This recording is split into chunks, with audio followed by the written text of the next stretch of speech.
এখানে বলা হয়েছে আমাদের হচ্ছে কি কোন বৃত্তে অপর একটি বৃত্তকে স্পর্শ করা সংক্রান্ত। অন্তঃস্পর্শী বৃত্তটা কিভাবে আসে? এই দেখেন, দেখছেন বৃত্তের আকার।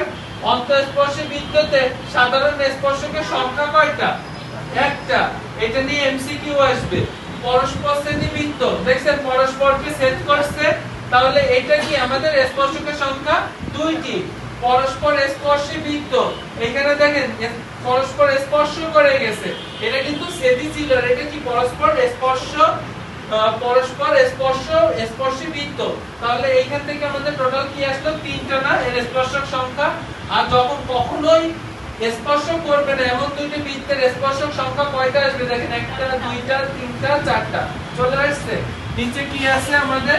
নিচে আছে হচ্ছে একই কেন্দ্র বিশিষ্ট ভিন্ন ব্যাসার্ধের বৃত্ত। এই যে বৃত্তটা দেওয়া আছে, এটার কোনো সাধারণ স্পর্শকই নেই, কারণ বৃত্তটা তো অন্তঃকেন্দ্রগামী বা ভিতরে অবস্থান করছে। ঠিক আছে, তাহলে এই টপিক থেকে প্রশ্ন আসার সম্ভাবনা আছে আগামীকাল।